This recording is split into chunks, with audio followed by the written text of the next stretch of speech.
Welcome students, कैसे हैं आप सभी लोग। आपका अपने चैनल क्विक स्मार्ट टिप्स में बहुत बहुत स्वागत है। जैसा कि हम सीटेट साइंस की तैयारी कर रहे हैं और लास्ट में हमारे प्रैक्टिस सेट चल रहे हैं, जिसमें आज हमारा 21st प्रैक्टिस सेट होने वाला है। और फिर से हम एनसीईआरटी बेस्ड 15 बहुत ज़्यादा इंपॉर्टेंट क्वेश्चन देखने वाले हैं, जो आपकी सीटेट एग्जाम में बहुत ज़्यादा मदद करेंगे जब साइंस का पेपर होगा। देखिए, जो बच्चे स्टार्टिंग से जुड़े हुए हैं, हो ही नहीं सकता कि वो 27 से कम स्कोर करें सीटेट साइंस के पेपर में। 27 प्लस हो सकता है, लेकिन उससे माइनस नहीं होगा, क्योंकि पूरी बेस्टम बेस्ट तैयारी हमने आपको कराई है। सारे नोट्स, सारे पेडागोजी, सारे प्रैक्टिस सेट में मैंने एनसीईआरटी के जितने भी अच्छे क्वेश्चन हैं वो सब देने की कोशिश करी है, क्योंकि सीटेट बेसिकली फोकस किस पर करता है, सिर्फ एनसीईआरटी पर। तो आप और भी, अगर इसके अलावा भी आपको लगता है कि हाँ हमें कुछ और पढ़ना चाहिए, तो आप सिर्फ एनसीईआरटी की बुक्स पढ़ा करें, उसके अलावा कुछ ना पढ़ें। 6th 7th 8th की बुक्स आपको पढ़नी है। डिस्क्रिप्शन बॉक्स में अगर किसी ने अभी तक pedagogy, previous year paper detail में समझाए हैं मैंने सारे अच्छे से, वो नहीं देखे हैं, तो सभी के लिंक हैं, या फिर आप प्लेलिस्ट में जाकर भी उसको ज़रूर देख सकते हैं। लाइक्स में कमी नहीं आनी चाहिए। सभी जितने भी वीडियो देखते हैं प्लीज़ लाइक ज़रूर करा करें। शेयर करना है वीडियो को। सब्सक्राइब अगर किसी ने नहीं किया है तो वो ज़रूर करेगा। और कमेंट बॉक्स में आप मुझे बताएंगे कि किस तरह का स्कोर आपका आ रहा है, ताकि मुझे एक आइडिया रहे हमेशा कि हमारे बच्चे कितना स्कोर कर रहे हैं। तो आइए शुरू करते हैं आज का प्रैक्टिस सेट और देखते हैं कुछ इंपॉर्टेंट क्वेश्चन। देखते हैं first question, which of the following is a physical change. निम्नलिखित में से कौन सा भौतिक परिवर्तन है। देखिए, फिजिकल चेंज क्या होता है, इसमें जो ऑब्जेक्ट होता है ना, उसकी शेप, साइज, आकृति, आकार जो होता है वो बदल जाता है, लेकिन कोई नया सब्सटेंस, कोई नया पदार्थ बनकर तैयार नहीं होता फिजिकल चेंज में। रस्टिंग ऑफ आयरन की अगर मैं बात करूँ, जो लोहे पर जंग लगती है, जो जंग होती है वो एक नया सब्सटेंस होती है, ऑक्सीजन के प्रेजेंस में रिएक्शन होती है, ठीक है, तो वहाँ पर वो केमिकल चेंज हो गया। ऐसे ही कंबस्शन ऑफ मैग्नीशियम रिबन, जब हम मैग्नीशियम रिबन का दहन करते हैं तो वो भी पाउडर में बदल जाता है, ऐश में बदल जाता है, तो वो भी आपका केमिकल चेंज होगा, नया सब्सटेंस वहाँ पर बन गया। बर्निंग ऑफ कैंडल की अगर मैं बात करूँ तो यहाँ पर दोनों चेंज आएंगे, आपका फिजिकल चेंज भी आएगा और केमिकल चेंज भी आएगा। फिजिकल चेंज क्या है, जो उसमें जो वैक्स है, जो उसमें मोम है, जो वो पिघल रही है ना, वो आपका फिजिकल चेंज है। क्या, कैसे फिजिकल चेंज है, क्यों, क्योंकि उसकी शेप और साइज जो है वो चेंज हो रहा है, लेकिन कोई नया सब्सटेंस मोम से नहीं बन रहा, वो मोम का मोम ही रह रहा है। लेकिन उसमें जो लो होती है ना, जो आपकी विक होती है, जो जलती है, ठीक है, वो क्या होती है, वो ऐश में कन्वर्ट हो जाती है, तो वहाँ पर केमिकल चेंज भी हो गया। तो इसलिए बर्निंग ऑफ कैंडल में दोनों होंगे, लेकिन क्वेश्चन में खाली फिजिकल चेंज पूछा है, भौतिक परिवर्तन पूछा है, जो कि हमारा ऑप्शन नंबर डी में हो जाएगा। मेल्टिंग ऑफ वैक्स, मोम का पिघलना। जब कैंडल जलती है और उसमें जो मोम पिघलता है, या कहीं भी मोम पिघलता है, जब वो सॉलिड से लिक्विड बनता है, तो वो आपका फिजिकली चेंज है, क्योंकि जब वो चेंज हो रहा होता है उसके बाद जब दोबारा से क्या होता है, वो सॉलिड ही बन जाता है और वैक्स का वैक्स ही रहता है। तो मेल्टिंग ऑफ वैक्स जो है वो आपका फिजिकल चेंज होगा, तो ऑप्शन नंबर डी यहाँ पर सही है। Next question, question number second, Anita went to a wildlife sanctuary where she saw dense vegetation of trees, shrubs, herbs and also a variety of animal like monkey, birds, elephant, snake, frog, etc. The most likely location of this sanctuary is in the। Anita एक वन्य जीव अभ्यारण्य में गई, जहाँ उसने पेड़ों की झाड़ियाँ, जड़ी बूटियाँ, घनी वनस्पतियों जैसे देखे, और साथ में कुछ जानवर भी देखे, जैसे बंदर, पक्षी, हाथी, सांप, मेंढक, ठीक है, इस तरह की चीज़ें देखी। तो इस अभ्यारण्य का सबसे अधिक संभावना ये कौन सा स्थान हो सकता है, ये हमें बताना है। देखिए, जो ट्रॉपिकल रीजन होता है आपका, उष्णकटिबंधीय क्षेत्र होता है, वहाँ पर बारिश भी होती है, गर्मी भी होती है, वो डेंस भी होती है, तो वहाँ पर बड़े बड़े जंगल होते हैं, और उन जंगलों में बड़े बड़े जानवर, हर तरह का जानवर वहाँ मिल जाता है, और बहुत ही ज़्यादा पेड़ वहाँ पर होते हैं, क्योंकि बारिश अच्छी होती है, और जब बारिश अच्छी होती है और धूप भी निकलती है, तो वहाँ पेड़ जो होते हैं बहुत ही अच्छा ग्रो करते हैं। तो ये कौन सा रीजन होता है, याद रखिएगा, ये आपका ट्रॉपिकल रीजन होता है, उष्णकटिबंधीय क्षेत्र होता है। टेम्परेट जोन में क्या होता है, शीतोष्ण क्षेत्र क्या होता है, ना ज़्यादा गर्मी ना ज़्यादा ठंड।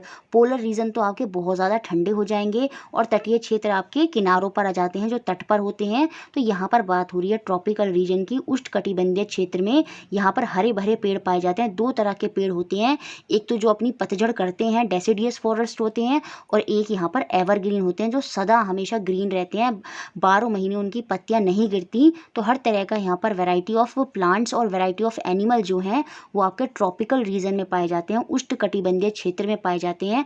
अच्छी खासी बहुत अच्छी वर्षा होती है, धूप भी निकलती है, मॉइस्चर भी रहता है वर्षा की वजह से, तो ये सारे पॉइंट आपको याद रखने हैं किसके बारे में, ट्रॉपिकल रीजन, उष्णकटिबंधीय क्षेत्र के बारे में। तो ऑप्शन नंबर बी ही यहाँ पर सही है।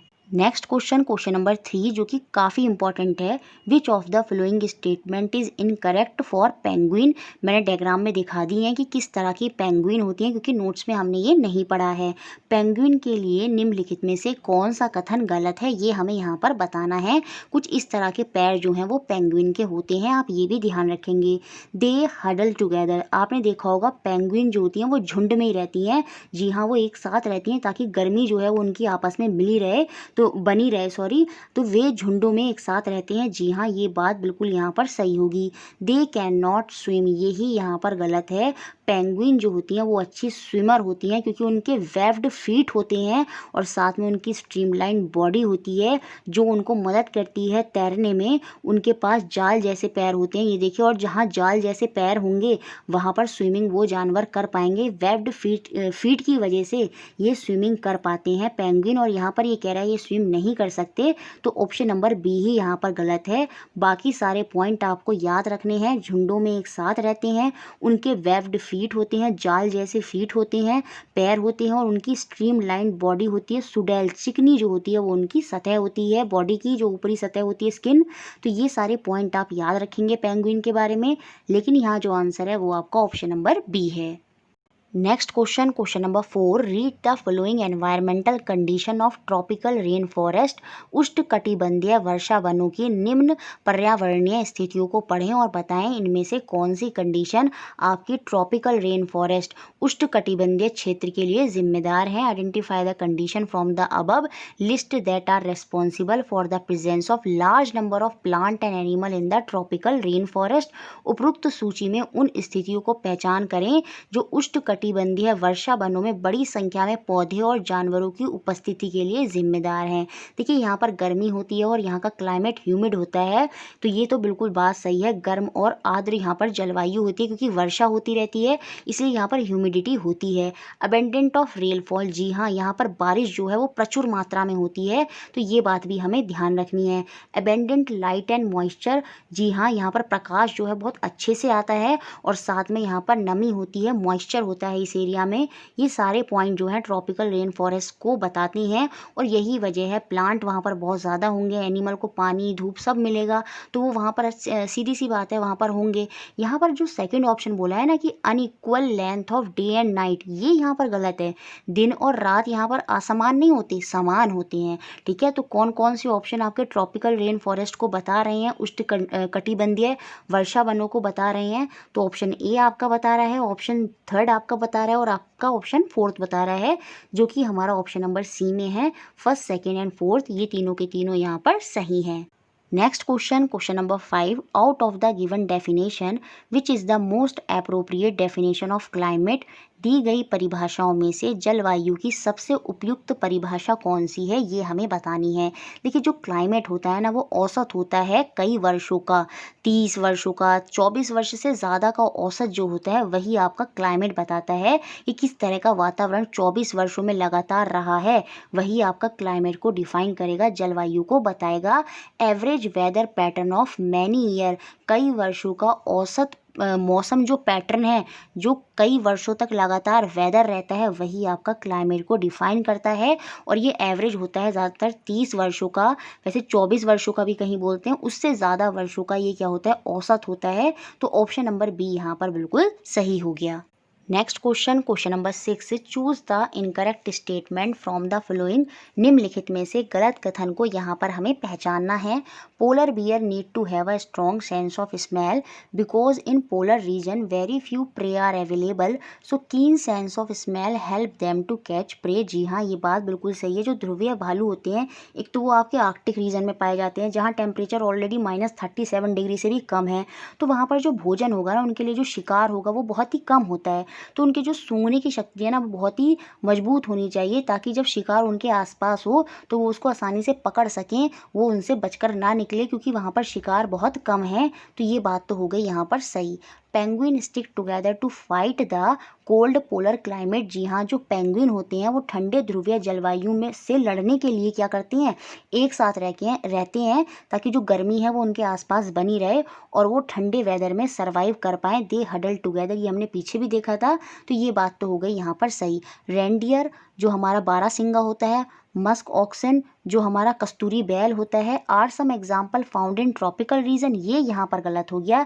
ये जो एग्जाम्पल है ना, ये आपके पोलर रीजन के ही हैं, ठंडे क्षेत्र में है। जो रेंडियर होता है, बारहसिंगा होता है, और ये जो कस्तूरी बैल होता है, ये आपके पोलर रीजन में ही पाए जाते हैं। पेंगुइन हो गए, आपके पोलर बियर हो गए, ये सारे के सारे आपके पोलर रीजन में पाए जाते हैं, ठंडे क्षेत्र में पाए जाते हैं, ना कि ट्रॉपिकल रीजन में। तो ये ऑप्शन हो गया यहाँ पर गलत। ये उष्णकटिबंधीय क्षेत्र में नहीं पाए जाते, और यहाँ पर लिखा है ये पाए जाते हैं। Tropical rain forest are hot and humid throughout the year. जी हाँ, ये बात हो गई सही। उष्णकटिबंधीय जो वर्षा वन है वो पूरे वर्ष क्या होते हैं, गर्म और आर्द्र होते हैं। नमी तो वहाँ पर होगी वर्षा की वजह से, तो वो ह्यूमिडिटी होती है, ठीक है, तो वो गर्म भी रहते हैं पूरे वर्ष। ये बात यहाँ पर सही है। तो गलत कौन सा कथन है यहाँ पर, option number C. Next question, question number 7, which of the following is a chemical change. निम्नलिखित में से कौन सा रासायनिक परिवर्तन है, ये यहाँ हमें बताना है। रासायनिक परिवर्तन में आपका एक नया सब्सटेंस बनता है। देखिए, जो ट्विंकलिंग ऑफ स्टार है, स्टार टिमटिमाते हैं, ये आपका भौतिक परिवर्तन है, क्योंकि यहाँ पर कोई नया सब्सटेंस नहीं बन रहा है। ऐसे ही जो आपका कुकिंग ऑफ वेजिटेबल है ना, ये आपका रासायनिक परिवर्तन है, क्योंकि कच्ची सब्जियाँ अलग होती हैं और पकने के बाद वो अलग हो जाती हैं, एक नई फॉर्म ले लेती हैं, तो वो आपका रासायनिक परिवर्तन होगा। बाकी कटिंग ऑफ फ्रूट, जब मैं फलों को काटूंगी तो वहाँ पर उनकी शेप ही चेंज हो रही है। कोई ऐसा तो है नहीं कि नया फल बन के आ गया वहाँ पर कोई, तो वो भी आपका फिजिकल चेंज है, केमिकल चेंज तो होगा नहीं। ऐसे ही जो बॉइलिंग ऑफ वाटर है, पानी का उबलना है, वो भी आपका रासायनिक परिवर्तन नहीं होता, भौतिक परिवर्तन, फिजिकल चेंज है। क्यों? क्योंकि वहाँ पर उसकी स्टेट बदल रही है। वो लिक्विड से गैस बनेगा, गैस से सॉलिड बन सकता है, जो आइस है सॉलिड से लिक्विड बन गई, उसकी स्टेट बदल गई, उसकी अवस्था बदल गई, लेकिन कोई नया सब्सटेंस नहीं बना बॉइलिंग ऑफ वाटर में, तो वो भी आपका फिजिकल चेंज ही होगा। तो यहाँ पर केमिकल चेंज आपका ऑप्शन नंबर बी है, cooking of vegetable. Next question, question number 8, जो कि काफ़ी इंपॉर्टेंट है।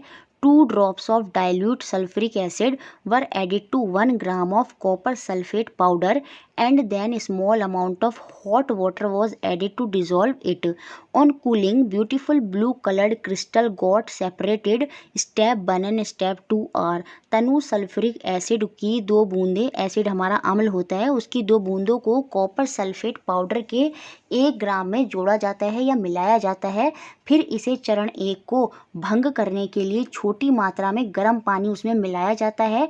ठंडा होने पर सुंदर नीले रंग के क्रिस्टल अलग हो जाते हैं। तो चरण 1 और चरण 2 क्या हैं, दोनों के दोनों आपके भौतिक परिवर्तन है, फिजिकल चेंज है। यहाँ पर शारीरिक हो गया है धोखे से, इस शारीरिक की जगह क्या लिखा होगा, भौतिक लिखा होगा। दोनों के दोनों हमारे भौतिक परिवर्तन है।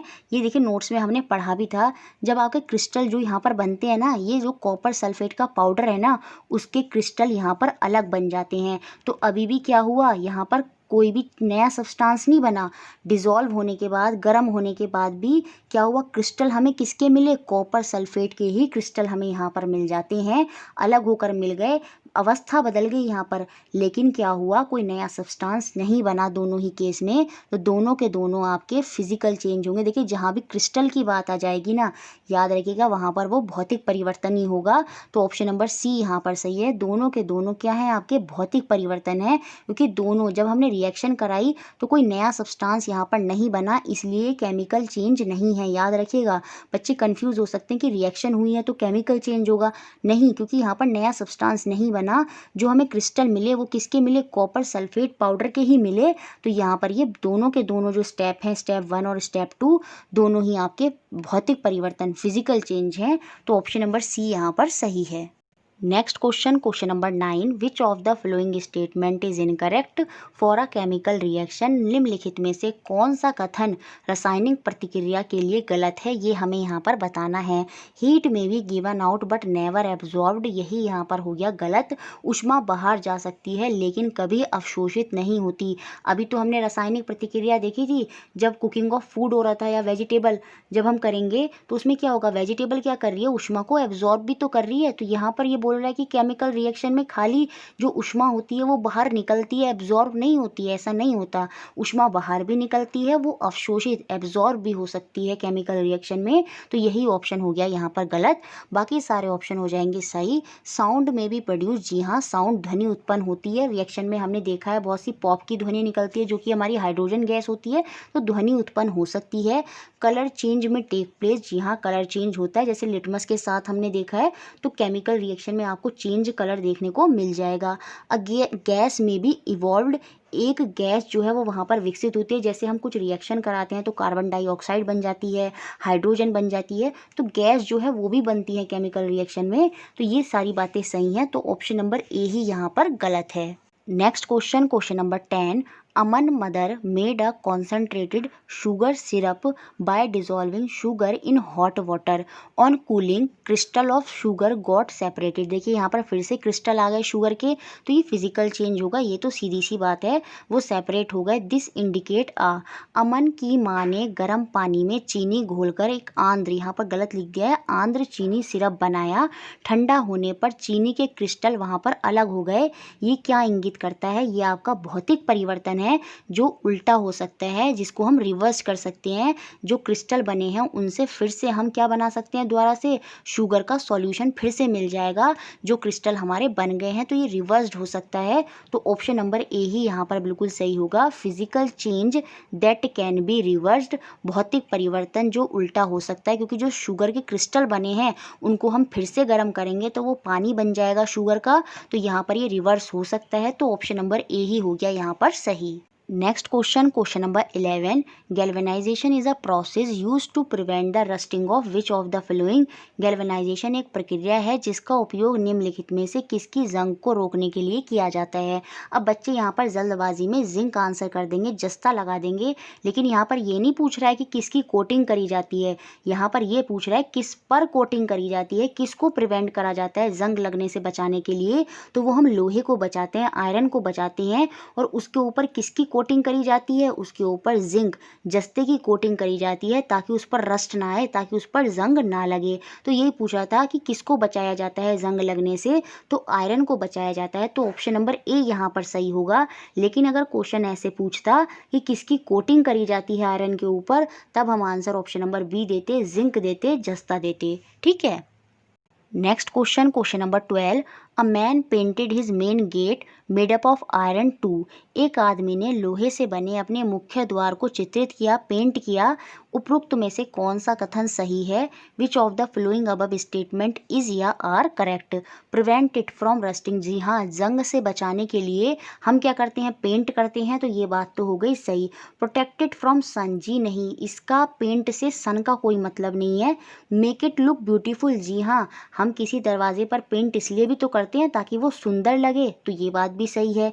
मेक इट डस्ट फ्री, जी नहीं, पेंट इसलिए नहीं करा जाता ताकि उस पर डस्ट ना आए, धूल ना आए। तो यहाँ पर कौन से ऑप्शन सही हैं जो इस बात को दर्शाते हैं पेंट करने के पीछे के मकसद को? तो आपका पहला ऑप्शन होगा और तीसरा ऑप्शन होगा, जो कि आपका ऑप्शन नंबर डी में है।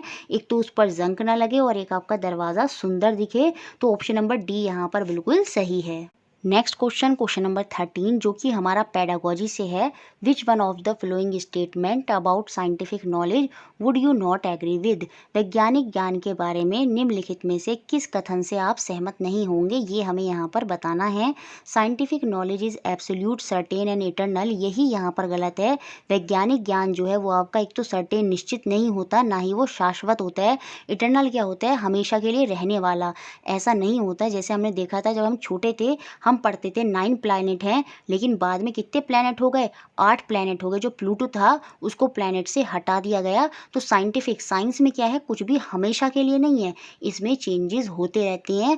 आज कोई थ्योरी जो सही है, हो सकता है कल को वो थ्योरी गलत कर दे कोई साइंटिस्ट। तो यहाँ पर कुछ भी एब्सोल्यूट नहीं है, सर्टेन नहीं है, तो यही यहाँ पर सही नहीं होगा। बाकी सारे कथन हो गए यहाँ पर फिर सही।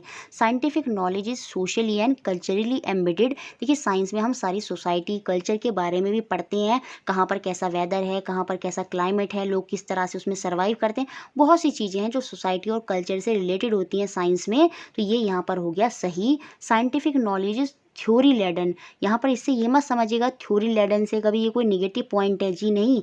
जो वैज्ञानिक ज्ञान है वो सिद्धांतों से ही निकलता है, ये बात यहाँ पर बिल्कुल सही है। थ्योरी लेडन का मतलब है सिद्धांतों से निकलना। वैज्ञानिक ज्ञान जो है वो सिद्धांतों से निकला है।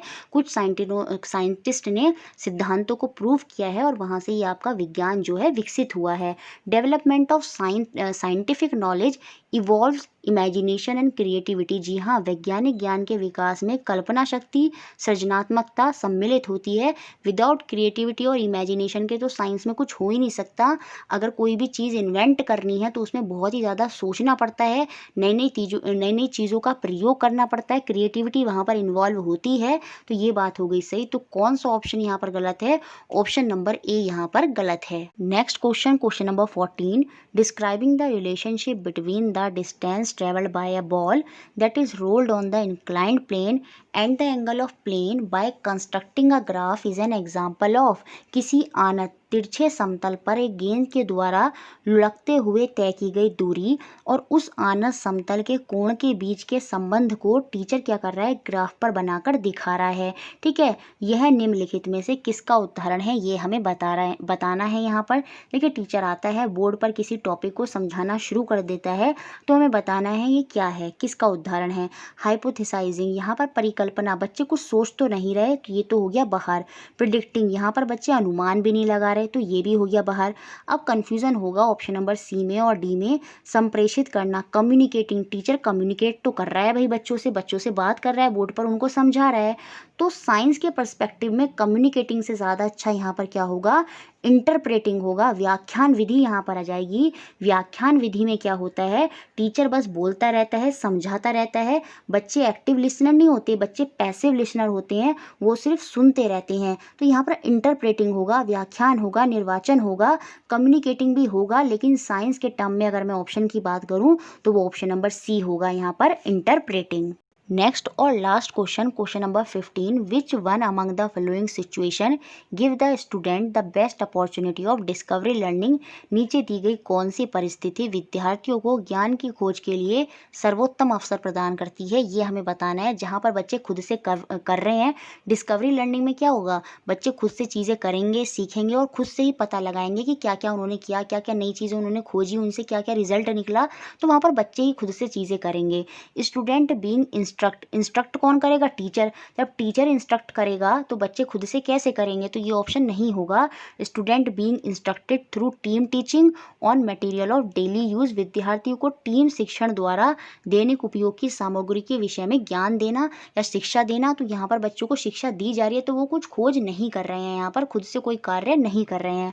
Student being first show the demo of Archimedes principal followed by a detail explanation.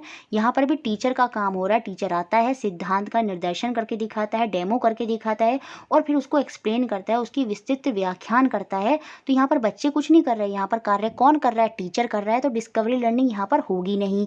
Student labelling the given material as conductor and non conductor by placing them in self assembled close electric circuit. जी हाँ, यहाँ पर बच्चे क्या कर रहे हैं? स्वयं से पहले तो एक क्लोज इलेक्ट्रिक सर्किट को बना रहे हैं और फिर जो वहाँ पर जो ऑब्जेक्ट रखे हैं, मटेरियल रखे हैं, उनको चेक कर रहे हैं कि कौन से चालक हैं और कौन से कुचालक हैं, कौन से विद्युत के अच्छे कंडक्टर हैं और किन में से इलेक्ट्रिसिटी पास नहीं हो सकती। तो यहाँ पर बच्चे क्या कर रहे हैं? खुद से कार्य कर रहे हैं। एक तो उन्होंने सर्किट बनाया, परिपथ बनाया खुद से, और फिर उसमें वो चेक भी कर रहे हैं कि कौन से मटेरियल, जो सामग्री है, कौन सी उनमें चालक है और कुचालक है, कौन सी कंडक्टर है या फिर नॉन कंडक्टर है। तो यहाँ पर डिस्कवरी लर्निंग हो गई, क्योंकि बच्चे स्वयं से चीज़ों को कर रहे हैं और खुद से ही उनके रिजल्ट निकाल रहे हैं। बाकी यहाँ पर फिर से इलेबोरेट और डिटेल सेशन, ये सारे डिस्कवरी लर्निंग को प्रमोट नहीं करते। तो ऑप्शन नंबर सी ही यहाँ पर क्या हो गया? बिल्कुल सही हो गया। तो इस तरह से ये हमारे 15 क्वेश्चन थे, जो कि बहुत ज़्यादा इंपॉर्टेंट हैं आपके सीटेट एग्ज़ाम के लिए। सभी को वीडियो लाइक करनी है, शेयर करना है और सब्सक्राइब करना है। और सभी मेरे स्टूडेंट को हैप्पी इंडिपेंडेंस डे। सभी कुछ अच्छा सोचें, अच्छा करें और पढ़ते रहें, ताकि लाइफ में एक बहुत बड़ा मुकाम हासिल कर सकें। Thank you for watching.